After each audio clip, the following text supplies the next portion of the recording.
জয় রাধে, জয় নিতাই চৈতন্য। পরম সচ্চিদানন্দময় ভগবান শ্রী নিতাই চৈতন্য মহাপ্রভুর অহেতুকীয় অনুকম্পা আমাদের উপর ক্রমবর্ধমান বর্ষণ হচ্ছে।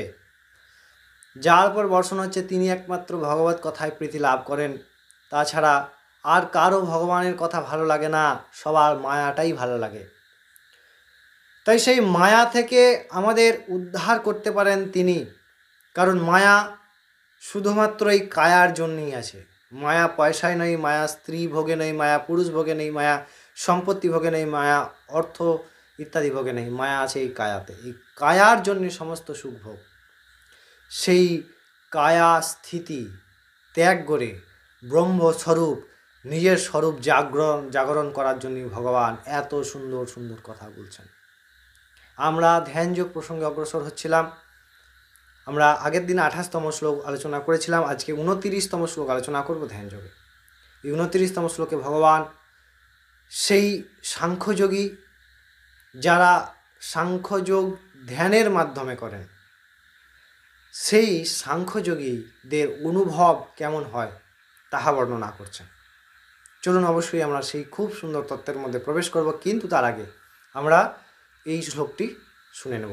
ভগবান 29তম শ্লোকে অর্জুনকে উপদেশ করছেন কি না, বলছেন সর্বভূতস্থমাত্মানম সর্বভূতানি চাত্মনি ইক্ষতে যোগযুক্তাত্মা সর্বত্র সমদর্শনঃ। ভগবান বলছেন যে এই রূপে সর্বত্র নিজ স্বরূপ দর্শনকারী এবং ধ্যানযোগে যুক্ত চিত্ত সাংখ্যযোগী নিজ স্বরূপকে সর্বভূতে এবং সর্বভূতে নিজের স্বরূপ দর্শন করে। প্রথমে কিন্তু ভগবান বললেন না, যে এর পরের শ্লোকটায় ভগবান আবার এর আরেকটি ডিটেলস কথা বলছেন। প্রথমে কি বলছেন, নিজের স্বরূপকে সর্বভূতে কিভাবে না, 28 29তম শ্লোকে আমরা যেগুলো আলোচনা করলাম 27 28 যোগীর কথা, তিনি অনুভব কেমন করেন না, যখন প্রসন্ন চিত্ত হয়ে যায়, ভগবান স্বরূপে স্থিতি হয়ে যায়, ব্রহ্মতে উত্তম সুখ লাভ হয়, তখন কি হয় না, সর্বভূতে নিজের স্বরূপ দেখেন, আবার নিজের স্বরূপে সর্বভূত দেখেন, অর্থাৎ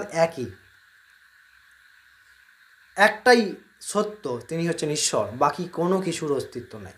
তিনি আমি হয়ে আছি, এই আমি দেহ নয়, এই কায়া নয়, আমি পরব্রহ্ম স্বরূপ, পরমাত্মা স্বরূপ।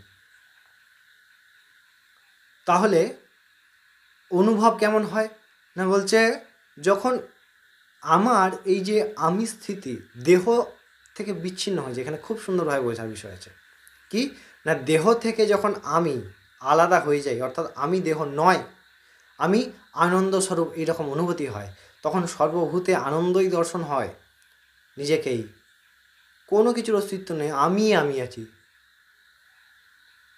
তন্বাং মনভি আমলে সোহাম তবেই বা আশ্রিতাহা, তোমার আশ্রিত তখন তুমিও থাকে না, আমি সমস্ত ব্রহ্মাণ্ডময় আমি ব্যাপ্ত। আবার সমস্ত ব্রহ্মাণ্ডে আমি, আবার আমাতে সমস্ত ব্রহ্মাণ্ড, অর্থাৎ সম্পূর্ণ সৃষ্টি। একেই বলা হয় স্বরূপবোধ। এটি ধ্যানযোগের বিশেষত্ব। আশা করি এই শ্লোকের অর্থ আপনারা বুঝতে পেরেছেন। অবশ্যই আমরা পরের দিন 30তম শ্লোক নিয়ে ফিরে আসছি ধ্যানযোগের। ততক্ষণ অনেক ভালো থাকবেন, সুস্থ থাকবেন। হ্যাঁ, অবশ্যই সাবস্ক্রাইব করতে ভুলবেন না এবং লাইক শেয়ার ও কমেন্ট করবেন অবশ্যই। তখন আমার প্রাণারাধ্য ভগবান শ্রী নিতাই চৈতন্য মহাপ্রভুর অনুকম্প কৃপায় অনেক ভালো থাকুন, সুস্থ থাকুন। জয় রাধে, জয় নিতাই চৈতন্য।